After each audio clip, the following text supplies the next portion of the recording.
Hello बच्चों, आज हम पढ़ेंगे न्यूक्लिक एसिड। न्यूक्लिक एसिड क्या होता है बच्चों? Polymer of nucleotides called nucleic acid. Polymer क्या होता है? जब single type of molecule many times जोड़ करके एक लार्ज मॉलिक्यूल बनाते हैं तो उसको क्या बोलते हैं? पॉलीमर बोलते हैं। ठीक है, तो मतलब न्यूक्लिक एसिड क्या है? जब न्यूक्लियोटाइड्स बहुत बार अरेंज होकर एक बड़ी सी चेन बना लेते हैं उसको क्या बोलते हैं? न्यूक्लिक एसिड बोलते हैं। न्यूक्लिक एसिड होते हैं दो तरह के, डीएनए एंड आरएनए। डीएनए का फुल फॉर्म होता है deoxy ribonucleic acid and RNA ribonucleic acid. DNA जो होता है वो सिंगल स्ट्रैंडेड हो सकता है, डबल स्ट्रैंडेड हो सकता है। सिंगल स्ट्रैंडेड जो होता है वो हो सकता है M13 बैक्टीरियोफेज में, ठीक है। और जो डबल स्ट्रैंडेड डीएनए होता है वो सर्कुलर भी हो सकता है और लीनियर भी हो सकता है। सर्कुलर जो होता है डीएनए वो होता है prokaryotic DNA, plasmid and semi autonomous structures. Semi autonomous structures क्या क्या होते हैं? Chloroplast and mitochondria. इनको सेमी ऑटोनोमस स्ट्रक्चर्स इसलिए बोलते हैं क्योंकि ये अपने लिए ज़रूरी प्रोटीन का बहुत बड़ा हिस्सा खुद से बना लेते हैं, इसलिए इनको क्या बोलते हैं? Semi autonomous structures. Chloroplast and mitochondria.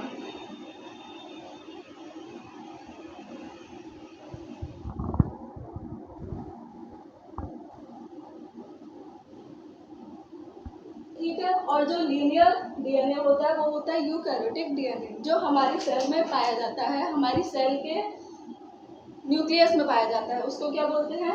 Eukaryotic DNA. और जो कैसा होता है? लीनियर होता है, ठीक है। और दूसरी बात क्या है?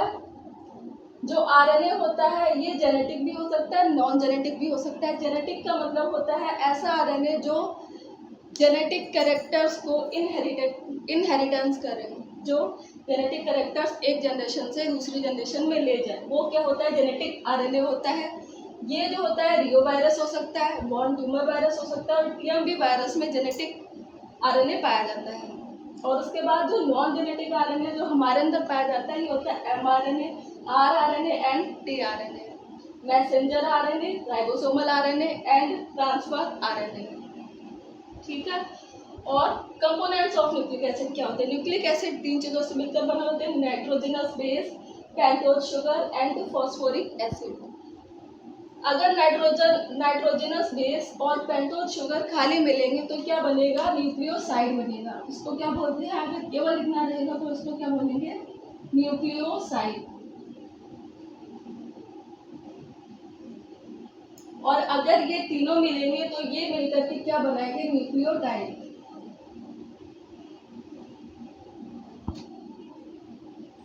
ठीक है, तो nitrogenous base, pentose sugar and phosphoric acid.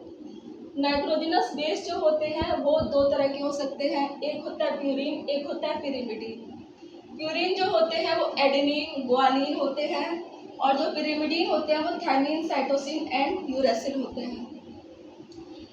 और जो प्यूरिन है ये डबल रिंग स्ट्रक्चर है, इनके पास डबल रिंग होती है, जैसे कि एक होती है बेंजीन रिंग, एक होती है इसके पास इस तरह की 5 आर्म वाली रिंग। और जो पिरिमिडीन होती है ये होता है सिंगल रिंग स्ट्रक्चर जो एक बेंजीन के फॉर्म में होता है, ठीक है।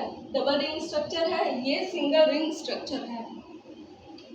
इसमें 9 मेंबर्स होते हैं। 9 मेंबर्स कैसे होते हैं? 1 2 3 4 5 6 7 8 9, ऐसे करके इसमें 9 मेंबर होते हैं। और इसमें होते हैं 6 मेंबर, 1 2 3 4 5 6, ये 6 मेंबर स्ट्रक्चर है। 9 मेंबर्स में से जो नाइट्रोजन होते हैं वो इसमें होते हैं फर्स्ट, थर्ड, 7 एंड 9 पोजीशन पर। और पिरिमिडीन में जो नाइट्रोजन होता है वो होता है फर्स्ट एंड थर्ड पोजीशन पर। और जो एन ग्लाइकोसिडिक बॉन्ड है ये सबसे बड़ा डिफरेंस है। एन ग्लाइकोसिडिक बॉन्ड जो होता है वो प्यूरिन में कहाँ होता है? First carbon of sugar and 9th nitrogen of base.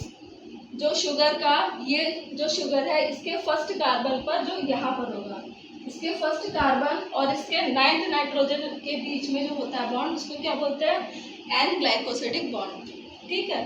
तो प्यूरिन में होता है first carbon of sugar and 9th nitrogen of base, जबकि जो पिरिमिडीन होता है वो किसके बीच में होता है? इसमें एन ग्लाइकोसिडिक बॉन्ड जो होता है वो first carbon of sugar and first nitrogen of base के बीच में होता है, ठीक। और जो राइबोज शुगर है, जो पेंटोज शुगर है, इसके पास 5 कार्बन एटम्स होते हैं। 5 कार्बन एटम्स वाली शुगर को क्या बोलते हैं? Pentose sugar. ये होती है दो तरह की, ribose sugar and D oxy ribose sugar. Ribose sugar होती है आरएनए में और डी ऑक्सी राइबोज शुगर होती है डीएनए में। राइबोज शुगर जो होता है उसका फॉर्मूला C5H10O5 होता है और जो डी ऑक्सी राइबोज शुगर है इसका फॉर्मूला C5H10O4 होता है। डी ऑक्सी का मतलब ही है कि इसमें एक ऑक्सीजन जो है वो कम हो जाता है, इसलिए इसको डी ऑक्सी राइबोज शुगर बोलते हैं। राइबोज शुगर में क्या होता है? इसमें 5 कार्बन है, 1 2 3 4 एंड 5 कार्बन है, 10 हाइड्रोजन है और 5 ऑक्सीजन है। जबकि इसमें क्या है?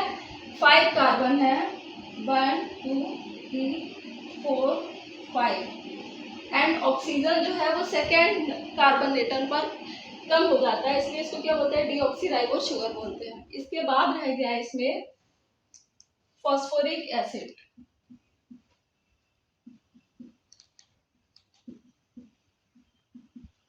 फॉस्फोरिक एसिड जो होता है, क्या फॉर्मूला होता है? H3PO4। इसमें क्या होता है? फॉस्फोरस होता है सेंटर में और OH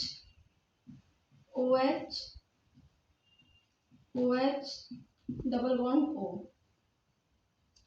ठीक है। तो आपने देखा होगा न्यूक्लिक एसिड में एसिड भी है एंड बेस भी है, लेकिन फिर भी उसको न्यूक्लिक एसिड बोलते हैं। क्यों बोलते हैं? जबकि इसके पास क्या है? बेस भी है, लेकिन इसको एसिड ही बोलते हैं। ऐसा इसलिए बोलते हैं क्योंकि ये जो बेस होते हैं, नाइट्रोजनस बेस, ये वीक टाइप ऑफ बेस होते हैं, जबकि जो एसिड है फॉस्फोरिक एसिड, ये स्ट्रॉन्ग टाइप ऑफ एसिड है। इसलिए हम बोलते हैं ओवरऑल जो न्यूक्लिक एसिड है उसकी प्रॉपर्टी एसिडिक होती है और इसको न्यूक्लिक एसिड बोलते हैं। एसिड बोलते हैं क्योंकि इसकी एसिडिक प्रॉपर्टी है एंड न्यूक्लिक इसलिए बोलते हैं क्योंकि ये न्यूक्लियस में होता है। तो इसको क्या बोलते हैं? Nucleic acid. केवल 2 ऐसे स्ट्रक्चर हैं, प्लास्टिड और माइटोकॉन्ड्रिया, जो न्यूक्लियस के बाहर हैं लेकिन जिनके पास भी डीएनए पाया जाता है, इसलिए इनको क्या बोलते हैं? सेमी ऑटोनोमस स्ट्रक्चर बोलते हैं। इनके पास डीएनए होता है, इसलिए ये अपना प्रोटीन खुद से बना सकते हैं, ठीक है बच्चों। अब हम देखेंगे न्यूक्लिक एसिड में बॉन्ड्स कौन कौन से होते हैं। न्यूक्लिक एसिड में ये बॉन्ड होते हैं 5 तरह के: N glycosidic bond, phosphoester bond, phospho anhydride bond, phospho diester bond and hydrogen bond. अब देखते हैं ये कहाँ कहाँ होते हैं। ये है हमारी क्या? पेंटोज शुगर है, ये नाइट्रोजनस बेस है और ये फॉस्फोरिक एसिड है। अब हमें देखना है बॉन्ड कहाँ कहाँ होते हैं।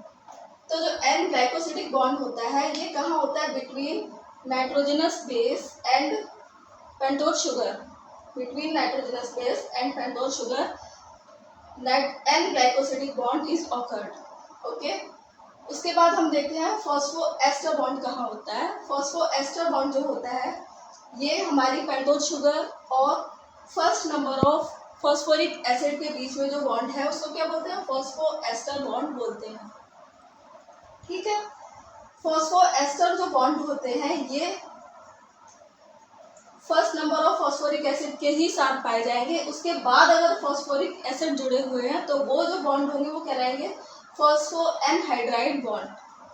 अब नंबर ऑफ फॉस्फोरिक एसिड ही बताएंगे कि आपका जो न्यूक्लिक एसिड या न्यूक्लियोटाइड है वो किस तरह का है। जैसे आपने सुना होगा AMP, एडेनोसिन मोनोफॉस्फेट, इसका मतलब है इसमें 1 नंबर ऑफ फॉस्फोरिक एसिड जुड़ा हुआ है। सुना होगा ADP, एडेनोसिन डाइफॉस्फेट, इसका मतलब है इसमें 2 फॉस्फोरिक एसिड जुड़े हुए हैं। उसके बाद सुना होगा ATP, एडेनोसिन ट्राइफॉस्फेट, इसका मतलब है इसमें 3 फॉस्फोरिक एसिड जुड़े हुए हैं। तो ये जो बॉन्ड है जो फॉस्फोरिक एसिड बनाते हैं वो क्या है? Phosphoester bond and phospho anhydride bond. अगर एक फॉस्फोरिक एसिड जुड़ा है तो कौन सा बॉन्ड होगा? केवल फॉस्फोएस्टर बॉन्ड होगा। और अगर 2 फॉस्फोरिक एसिड या 3 या उससे ज़्यादा जुड़े हुए हैं तो कौन सा होगा? फॉस्फो एनहाइड्राइड बॉन्ड होगा, ठीक है। उसके बाद है phospho diester bond. Phosphodiester bond जो होते हैं वो first number of nucleotide and next number of nucleotide के बीच में होते हैं।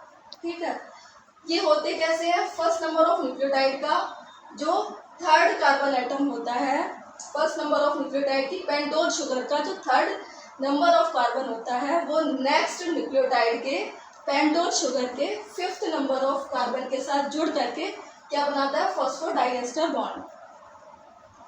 तो इसलिए हम शुगर के जो कार्बन होते हैं उनको प्राइम करके लिखते हैं, जैसे थर्ड कार्बन प्राइम करके लिख देंगे, फोर्थ कार्बन प्राइम करके लिख देंगे। ठीक है, तो ये क्या होते हैं? फॉस्फोडाइएस्टर बॉन्ड हमेशा किसके किसके बीच में बनते हैं? जो फर्स्ट न्यूक्लियोटाइड है उसके थर्ड कार्बन के साथ और जो नेक्स्ट न्यूक्लियोटाइड है उसके फिफ्थ कार्बन के साथ जुड़ करके क्या बनेगा? फॉस्फोडाइएस्टर बॉन्ड बनेगा। ठीक है, उसके बाद आता है हाइड्रोजन बॉन्ड। हाइड्रोजन बॉन्ड जो होता है वो दो न्यूक्लियोटाइड चेन जब जुड़ जाती हैं तो दोनों न्यूक्लियोटाइड चेन के बीच में जो बॉन्ड होता है वो हाइड्रोजन बॉन्ड होता है। ये ट्रिपल बॉन्ड भी हो सकता है, ट्रिपल हाइड्रोजन बॉन्ड भी होता है और डबल हाइड्रोजन बॉन्ड भी होता है। ठीक है, और जैसा कि सुना होगा डीएनए में एक होता है 5 प्राइम एंड एक होता है 3 प्राइम एंड। तो 5 प्राइम एंड होने का मतलब है कि यहाँ पर जो fifth number of carbon free है, इसलिए डीएनए की इस वाली चेन के इस वाले एंड को क्या बोलेंगे? Fifth prime and. ठीक है, और अगर नेक्स्ट जो है नेक्स्ट न्यूक्लियोटाइड है उसका जो थर्ड नंबर ऑफ कार्बन है वो तो इसके साथ जुड़ा हुआ है, सॉरी बच्चों, जो फिफ्थ नंबर ऑफ कार्बन है वो जुड़ा हुआ है इसके थर्ड नंबर ऑफ कार्बन के साथ। तो जो पहला वाला न्यूक्लियोटाइड है उसकी पेंटोज शुगर का जो फिफ्थ कार्बन है वो फ्री है और जो लास्ट न्यूक्लियोटाइड होता है उसका जो थर्ड कार्बन होता है 1 2 3 जो थर्ड कार्बन होता है ये फ्री होता है, यहाँ से कोई नेक्स्ट बॉन्डिंग नहीं होती है। इसलिए हम बोलते हैं कि जो डीएनए है उसकी एक चेन का एक एंड क्या कहलाएगा? 5 प्राइम एंड और दूसरा एंड क्या कहलाएगा? 3 प्राइम एंड। ओके।